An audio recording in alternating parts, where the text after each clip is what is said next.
Hi friends, welcome to gkctutorials. വീഡിയോയിലേക്ക് പോകും മുമ്പ് നമ്മുടെ ചാനലിൽ ക്യാഷ് നൽകി ജോയിൻ മെമ്പറാകാൻ ആഗ്രഹിക്കുന്നവർ ജോയിൻ ചെയ്യുന്നതിന് മുൻപ് ഈ ചാനലിൽ ലഭ്യമാക്കിയിട്ടുള്ള അനൗൺസ്മെന്റ് വീഡിയോ നിർബന്ധമായും കാണുക. ഓരോരുത്തർക്കും ആവശ്യമായ ക്ലാസുകൾ ഉണ്ടെന്ന് ഉറപ്പുവരുത്തിയ ശേഷം മാത്രമേ ജോയിൻ ചെയ്യാവൂ. കൂടാതെ ഏതൊക്കെ ക്ലാസുകളാണ് പെയ്ഡായി നൽകിയിട്ടുള്ളത് എന്നറിയാൻ നമ്മുടെ ചാനലിലെ പ്ലേലിസ്റ്റിൽ മെമ്പേഴ്സ് ഒൺലി വീഡിയോസ് എന്നൊരു ലിസ്റ്റ് ആഡ് ചെയ്തിട്ടുണ്ട്. അപ്പോൾ അതിൽ ക്ലിക്ക് ചെയ്താൽ ഏതെല്ലാം പരീക്ഷകൾക്കായുള്ള ക്ലാസുകളാണ് പെയ്ഡായി ലഭ്യമാക്കിയിട്ടുള്ളത് എന്ന് നിങ്ങൾക്ക് മനസ്സിലാക്കാൻ സാധിക്കും. ഓൾറെഡി മെമ്പേഴ്സ് ആയവർക്ക് വീഡിയോ കാണാവുന്നതുമാണ്. ഓക്കെ, ഇന്നത്തെ നമ്മുടെ video Devaswom board LDC exam ട്യൂട്ടോറിയലിന്റെ GKയുടെ 9ാം ഭാഗമാണ്. നേരെ നമുക്ക് വീഡിയോയിലേക്ക് പോകാം. അതിനു മുൻപ് മറക്കാതെ നമ്മുടെ ചാനൽ സബ്സ്ക്രൈബ് ചെയ്ത് വെക്കുക. ഇനി ക്വസ്റ്റ്യൻസ് നോക്കാം. ഫസ്റ്റ് ക്വസ്റ്റ്യൻ, ഇന്ത്യൻ ദേശീയ പ്രസ്ഥാനത്തിന്റെ പിതാവ് എന്ന് വിശേഷിപ്പിക്കുന്നത് ആരെയാണ്? ഇന്ത്യൻ ദേശീയ പ്രസ്ഥാനത്തിന്റെ പിതാവ് എന്ന് വിശേഷിപ്പിക്കുന്നത് ആരെയാണ്? Surendranath Banerjee. Next question, Indian ഓഹരി വിപണികളെ നിയന്ത്രിക്കുന്ന സ്ഥാപനം ഏതാണ്? ഇന്ത്യൻ ഓഹരി വിപണികൾ, അതായത് ഷെയർ മാർക്കറ്റ്സ്, ഇതിനെ നിയന്ത്രിക്കുന്ന സ്ഥാപനം ഏതാണ്? അതാണ് സെബി. സെബിയുടെ full form securities and exchange board of India എന്നാണ്. Securities and exchange board of India അഥവാ സെബിയാണ് ഇന്ത്യൻ ഓഹരി വിപണി അഥവാ ഷെയർ മാർക്കറ്റിനെ നിയന്ത്രിക്കുന്ന സ്ഥാപനം. ഇത് സ്ഥാപിതമായത് 1988 അപ്പോൾ ഈ വർഷമൊക്കെ ഇമ്പോർട്ടന്റ് ആണ്. അടുത്ത ക്വസ്റ്റ്യൻ, ഗാന്ധിജി അവതരിപ്പിച്ച തൊഴിലധിഷ്ഠിത വിദ്യാഭ്യാസ പദ്ധതി ഏതാണ്? ഗാന്ധിജി അവതരിപ്പിച്ച തൊഴിലധിഷ്ഠിത വിദ്യാഭ്യാസ പദ്ധതിയുടെ പേരാണ് വാർധാ പദ്ധതി. വാർധാ പദ്ധതി എന്നാണ് ഗാന്ധിജി അവതരിപ്പിച്ച തൊഴിലധിഷ്ഠിത വിദ്യാഭ്യാസ പദ്ധതിയുടെ പേര്. അതുപോലെ തന്നെ ഗാന്ധിജി അവതരിപ്പിച്ച അടിസ്ഥാന വിദ്യാഭ്യാസ പദ്ധതിയുടെ പേരാണ് നയി താലിം. നയി താലിം എന്നാണ് ഗാന്ധിജി അവതരിപ്പിച്ച അടിസ്ഥാന വിദ്യാഭ്യാസ പദ്ധതിയുടെ പേര്. അപ്പോൾ ഇത് തിരിഞ്ഞു പോകരുത്. തൊഴിലധിഷ്ഠിത വിദ്യാഭ്യാസ പദ്ധതി വാർധാ പദ്ധതി, അടിസ്ഥാന വിദ്യാഭ്യാസ പദ്ധതി നയി താലിം. എല്ലാ കുടുംബങ്ങളിലെയും ഒരംഗത്തിനെയെങ്കിലും ബാങ്ക് അക്കൗണ്ട് എന്ന നേട്ടം കൈവരിച്ച ഇന്ത്യയിലെ ആദ്യ സമ്പൂർണ്ണ ബാങ്കിംഗ് ജില്ല ഏതാണ്? എല്ലാ കുടുംബങ്ങളിലെയും ഒരംഗത്തിന് ബാങ്ക് അക്കൗണ്ട് എന്ന നേട്ടം കൈവരിച്ച ഇന്ത്യയിൽ തന്നെ ആദ്യത്തെ സമ്പൂർണ്ണ ബാങ്കിംഗ് ജില്ലയാണ് പാലക്കാട്. ഷോർട്ടായി പറഞ്ഞാൽ ഇന്ത്യയിലെ ആദ്യത്തെ സമ്പൂർണ്ണ ബാങ്കിംഗ് ജില്ല ഏതാണ്?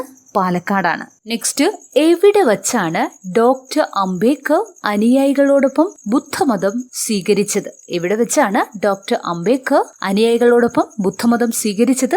നാഗ്പൂർ.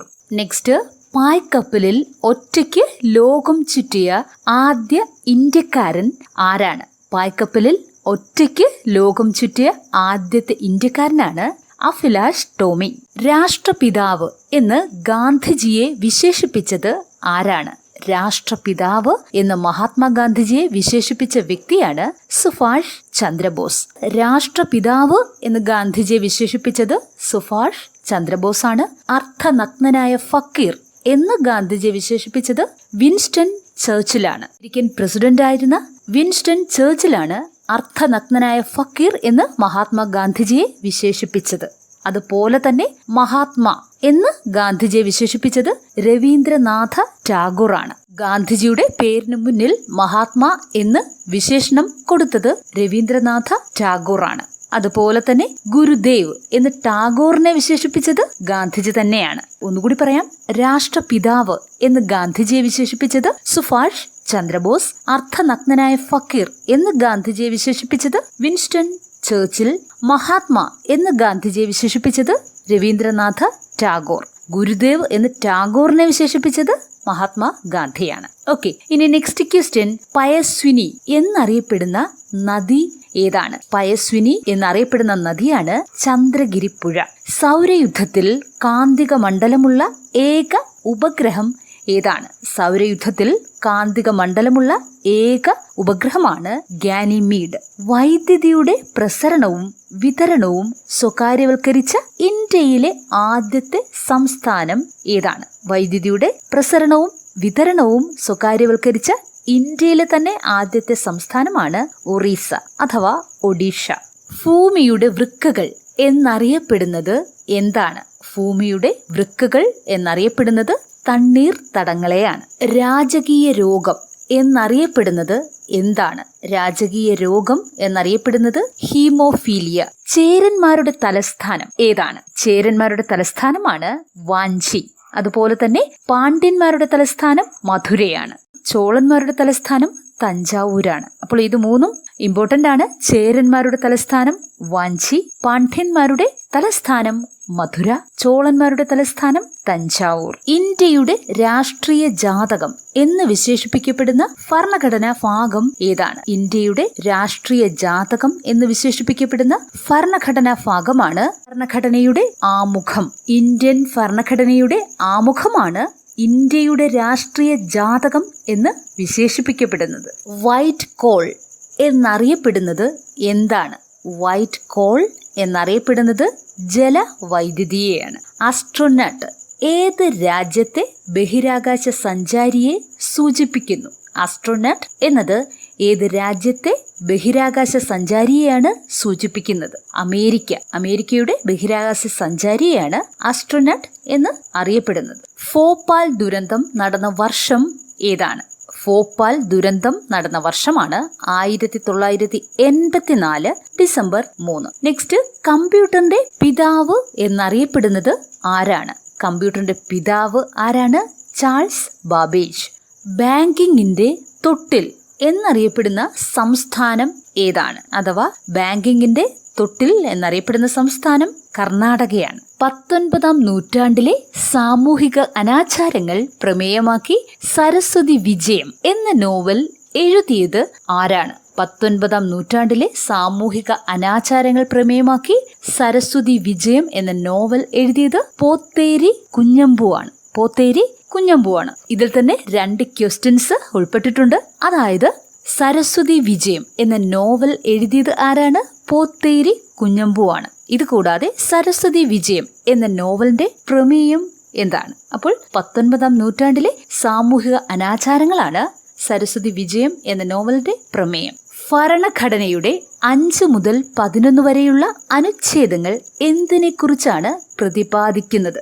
ഭരണഘടനയുടെ 5 മുതൽ 11 വരെയുള്ള അനുച്ഛേദങ്ങൾ എന്തിനെക്കുറിച്ചാണ് പ്രതിപാദിക്കുന്നത്? പൗരത്വം. ശ്രീ ശങ്കരാചാര്യർ ഊന്നൽ നൽകിയ മാർഗം ഏതാണ്? ശ്രീ ശങ്കരാചാര്യർ ഊന്നൽ നൽകിയ മാർഗമാണ് ജ്ഞാനമാർഗം. ഇന്ത്യൻ പാർലമെന്റിന്റെ ആദ്യത്തെ സംയുക്ത സമ്മേളനം നടന്ന വർഷം ഏതാണ്? ഇന്ത്യൻ പാർലമെന്റിന്റെ ആദ്യത്തെ സംയുക്ത സമ്മേളനം നടന്ന വർഷം 1961. ക്ഷയരോഗത്തിന് കാരണമായ രോഗാണു ഏതാണ്? ക്ഷയരോഗത്തിന് കാരണമായ രോഗാണുവാണ് ബാക്ടീരിയ. ആസിയാന്റെ സെൻട്രൽ സെക്രട്ടേറിയറ്റ് എവിടെയാണ് സ്ഥിതി ചെയ്യുന്നത്? ആസിയാന്റെ സെൻട്രൽ സെക്രട്ടേറിയറ്റ് എവിടെയാണ് സ്ഥിതി ചെയ്യുന്നത്? ജക്കാർത്ത. ഇന്ത്യയിൽ പരിസ്ഥിതി സംരക്ഷണ നിയമം പ്രാബല്യത്തിൽ വന്നത് എന്നാണ്? ഇന്ത്യയിൽ പരിസ്ഥിതി സംരക്ഷണ നിയമം പ്രാബല്യത്തിൽ വന്നത് 1986 നവംബർ 19-നാണ്. ഇന്ത്യയിൽ ദേശസൂചിക പദവി ലഭിച്ച ആദ്യത്തെ അരി ഏതാണ്? ഇന്ത്യയിൽ ദേശസൂചക പദവി ലഭിച്ച ആദ്യത്തെ അരിയാണ് പൊക്കാളി അരി. ഇന്ത്യയുടെ വിദേശ നയത്തിന്റെ അടിത്തറ എന്ന് വിശേഷിപ്പിക്കപ്പെടുന്നത് എന്താണ്? ഇന്ത്യയുടെ വിദേശ നയത്തിന്റെ അടിത്തറ എന്ന് വിശേഷിപ്പിക്കപ്പെടുന്നത് പഞ്ചശീല തത്വങ്ങളാണ്. രാഷ്ട്രമെന്നത് ഞാനാണ് എന്ന് പറഞ്ഞത് ആരാണ്? രാഷ്ട്രമെന്നത് ഞാനാണ് എന്ന് പറഞ്ഞ വ്യക്തി ആരാണ്? ലൂയി 14-മനാണ്. അപ്പോൾ ലൂയി 14-മനാണ് രാഷ്ട്രമെന്നത് ഞാനാണ് എന്ന് പറഞ്ഞ വ്യക്തി. ആര്യാവർത്തമെന്ന് അറിയപ്പെട്ടിരുന്ന പ്രദേശം ഏതാണ്? ആര്യാവർത്തമെന്ന് അറിയപ്പെട്ടിരുന്ന പ്രദേശമാണ് ഉത്തർപ്രദേശ് അഥവാ UP. പ്രാചീന കാലത്ത് കാമരൂപം എന്നറിയപ്പെട്ടിരുന്ന സംസ്ഥാനം ഏതാണ്? പ്രാചീന കാലത്ത് കാമരൂപം എന്നറിയപ്പെട്ടിരുന്ന സംസ്ഥാനമാണ് അസം. മഹാഭാഷ്യം രചിച്ചത് ആരാണ്? മഹാഭാഷ്യം രചിച്ചത് പതഞ്ജലിയാണ്. പതഞ്ജലി മഹർഷിയാണ്. അടിയന്തരാവസ്ഥയെ അച്ചടക്കത്തിന്റെ യുഗപ്പിറവി എന്ന് വിശേഷിപ്പിച്ചത് ആരാണ്? അടിയന്തരാവസ്ഥയെ അച്ചടക്കത്തിന്റെ യുഗപ്പിറവി എന്ന് വിശേഷിപ്പിച്ച വ്യക്തി വിനോബ ഭാവെയാണ്. നെക്സ്റ്റ് റിപ്പീറ്റഡ് ക്വസ്റ്റ്യൻ ആണ്. കുടുംബശ്രീ പദ്ധതി നിലവിൽ വന്നത് എന്നാണ്? കുടുംബശ്രീ പദ്ധതി നിലവിൽ വന്ന വർഷം 1998 ആണ്. ഇത് ഉദ്ഘാടനം ചെയ്തത് 1998 മെയ് 17 അന്നത്തെ പ്രധാനമന്ത്രിയായിരുന്ന അടൽ ബിഹാരി വാജ്പേയി ആയിരുന്നു. മലപ്പുറത്ത് വെച്ചായിരുന്നു ഉദ്ഘാടനം നടന്നത്. അപ്പോൾ പൂർണ്ണമായും സംസ്ഥാന സർക്കാരിന്റെ തദ്ദേശ സ്വയംഭരണ വകുപ്പിന്റെയും നിയന്ത്രണത്തിലാണ് കുടുംബശ്രീ പ്രവർത്തിക്കുന്നത്. അപ്പോൾ കുടുംബശ്രീ പദ്ധതി നിലവിൽ വന്ന വർഷം 1998 മെയ് 17 ഉദ്ഘാടനം നടന്നത്. ഉദ്ഘാടനം ചെയ്തത് പ്രധാനമന്ത്രി അടൽ ബിഹാരി വാജ്പേയി ആണ്. അപ്പോൾ മലപ്പുറത്താണ് കുടുംബശ്രീ പദ്ധതി നിലവിൽ വന്നത് അല്ലെങ്കിൽ ഉദ്ഘാടനം ചെയ്തത്. പൂർണ്ണമായും സംസ്ഥാന സർക്കാരിന്റെയും തദ്ദേശ സ്വയംഭരണ വകുപ്പിന്റെയും നിയന്ത്രണത്തിലാണ് കുടുംബശ്രീ പ്രവർത്തിക്കുന്നത്. ഓക്കെ, ഇനി നെക്സ്റ്റ് ക്വസ്റ്റ്യൻ, ഇലക്ഷൻ കമ്മീഷനുമായി ബന്ധപ്പെട്ട അനുച്ഛേദം ഏതാണ്? ഇലക്ഷൻ കമ്മീഷനുമായി ബന്ധപ്പെട്ട അനുച്ഛേദമാണ് ആർട്ടിക്കിൾ 324. ഉദയം പേരൂർ സുനഹദോസ് ഏത് വർഷമാണ് നടന്നത്? ഉദയം പേരൂർ സുനഹദോസ് ഏത് വർഷമാണ്? AD 1599. നെക്സ്റ്റ് ക്വസ്റ്റ്യൻ, എല്ലാ രാഗങ്ങളും വായിക്കാൻ കഴിയുന്ന ഇന്ത്യൻ സംഗീതോപകരണം ഏതാണ്? എല്ലാ രാഗങ്ങളും വായിക്കാൻ കഴിയുന്ന ഇന്ത്യൻ സംഗീതോപകരണമാണ് സാരംഗി. ഏറ്റവും പ്രായം കുറഞ്ഞ ലോക്സഭാ സ്പീക്കർ ആരായിരുന്നു? ഏറ്റവും പ്രായം കുറഞ്ഞ ലോക്സഭാ സ്പീക്കർ GMC ബാലയോഗിയാണ്. ഏറ്റവും സാന്ദ്രത കുറഞ്ഞ ലോഹം ഏതാണ്? ഏറ്റവും സാന്ദ്രത കുറഞ്ഞ ലോഹമാണ് ലിഥിയം. ഉത്തരേന്ത്യയിൽ വീശുന്ന ചൂടുള്ള പ്രാദേശിക വാദത്തിന്റെ പേര് എന്താണ്? ഉത്തരേന്ത്യയിൽ വീശുന്ന ചൂടുള്ള പ്രാദേശിക വാദത്തിന്റെ പേരാണ് ലൂ. ഇന്ത്യൻ ദേശീയ പതാകയുടെ വീതിയും നീളവും തമ്മിലുള്ള അംശബന്ധം എത്രയാണ്? ഇന്ത്യൻ ദേശീയ പതാകയുടെ വീതിയും നീളവും തമ്മിലുള്ള അംശബന്ധം 2:3 ആണ്. 2:3. വീതിയും നീളവും എന്നാണ് തന്നിരിക്കുന്നത്. ഇത് തന്നെ നീളവും വീതിയും ആണെങ്കിൽ 3:2 ആണ്. അപ്പോൾ ക്വസ്റ്റ്യൻ മനസ്സിലാക്കി വേണം ആൻസർ ചെയ്യാൻ. അതായത് നീളമായിരിക്കും എപ്പോഴും കൂടുതൽ, അതായത് 3. അപ്പോൾ ഇന്ത്യൻ ദേശീയ പതാകയുടെ വീതിയും നീളവും തമ്മിലുള്ള അംശബന്ധം 2:3 ആണ്. നെക്സ്റ്റ്, ഇന്ത്യൻ ഷേക്സ്പിയർ എന്നറിയപ്പെടുന്നത് ആരാണ്? ഇന്ത്യൻ ഷേക്സ്പിയർ എന്നറിയപ്പെടുന്ന വ്യക്തി കാളിദാസനാണ്. KCB നിലവിൽ വന്ന വർഷം ഏതാണ്? KCB അഥവാ കേരള സ്റ്റേറ്റ് ഇലക്ട്രിസിറ്റി ബോർഡ് നിലവിൽ വന്ന വർഷം 1957 മാർച്ച് 31.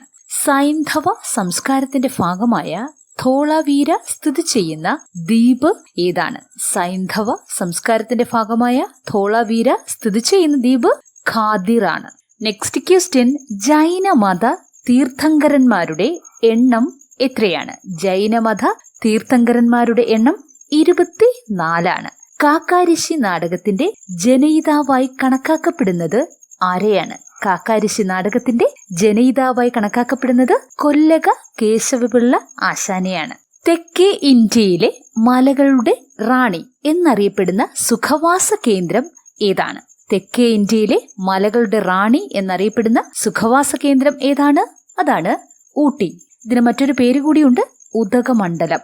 അപ്പോൾ മലകളുടെ റാണി എന്നറിയപ്പെടുന്ന സുഖവാസ കേന്ദ്രം ഏതാണ്? ഊട്ടിയാണ്. ബോംബെ ഹൈ എന്തിനാണ് പ്രസിദ്ധമായിട്ടുള്ളത്? ബോംബെ ഹൈ എന്തിനാണ് പ്രസിദ്ധമായിട്ടുള്ളത്? പെട്രോളിയം ഖനനം. ലോകത്തിലെ ആദ്യത്തെ മെട്രോ റെയിൽവേ ഏതാണ്? ലോകത്തിലെ തന്നെ ആദ്യത്തെ മെട്രോ റെയിൽവേ ആണ് ലണ്ടൻ മെട്രോ. ലോകത്തിലെ ഏറ്റവും വലിയ പഴം ഏതാണ്? ലോകത്തിലെ ഏറ്റവും വലിയ പഴം ജാക്ക് ഫ്രൂട്ട് അഥവാ ചക്കയാണ്. കേരള ഹൈക്കോടതിയിലെ ആദ്യത്തെ വനിതാ ജഡ്ജി ആരാണ്? അപ്പോൾ അന്ന ചാണ്ടിയാണ് കേരള ഹൈക്കോർട്ടിലെ ആദ്യത്തെ വനിതാ ജഡ്ജി. കടൽ തീരമില്ലാത്ത കേരളത്തിലെ ഏക കോർപ്പറേഷൻ ഏതാണ്? കടൽ തീരമില്ലാത്ത കേരളത്തിലെ ഏക കോർപ്പറേഷനാണ് തൃശൂർ. കേരളത്തിലെ ഏറ്റവും വലിയ ഭൂമേഖല ഏതാണ്? കേരളത്തിലെ ഏറ്റവും വലിയ ഭൂമേഖലയാണ് ഇടനാട്. ഹോക്കി മാന്ത്രികൻ എന്നറിയപ്പെടുന്നത് ആരാണ്? ധ്യാൻ ചന്ദാണ് ഹോക്കി മാന്ത്രികൻ എന്ന് അറിയപ്പെടുന്ന വ്യക്തി. തത്വശാസ്ത്രം അഥവാ ഫിലോസഫിയുടെ പിതാവ് എന്നറിയപ്പെടുന്നത് ആരാണ്? തത്വശാസ്ത്രത്തിന്റെ പിതാവ് ആരാണ്?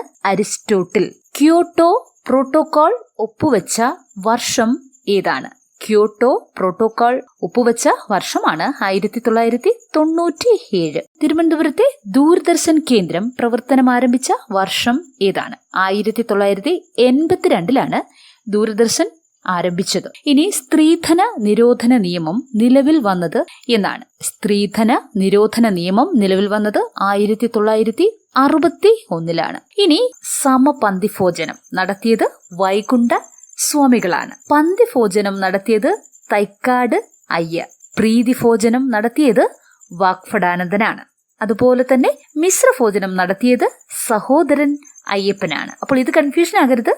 സമപന്തിഭോജനം വൈകുണ്ഠ സ്വാമികൾ, പന്തിഭോജനം തൈക്കാട് അയ്യ, പ്രീതിഭോജനം വാഗ്ഭടാനന്ദൻ, മിശ്രഭോജനം സഹോദരൻ അയ്യപ്പൻ. നെക്സ്റ്റ് ക്വസ്റ്റ്യൻ, ഇന്ത്യയിൽ ഏത് വർഷമാണ് സതി നിരോധിക്കപ്പെട്ടത്? ഇന്ത്യയിൽ ഏതു വർഷമാണ് സതി നിരോധിക്കപ്പെട്ടത്? 1829.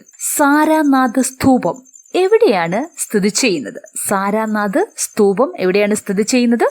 ഉത്തർപ്രദേശ് അഥവാ UPയിലാണ് ഇത് സ്ഥിതി ചെയ്യുന്നത്. അതുപോലെ തന്നെ സാഞ്ചി സ്തൂപം സ്ഥിതി ചെയ്യുന്നത് മധ്യപ്രദേശിലാണ്. അപ്പോൾ തിരിഞ്ഞു പോകരുത്.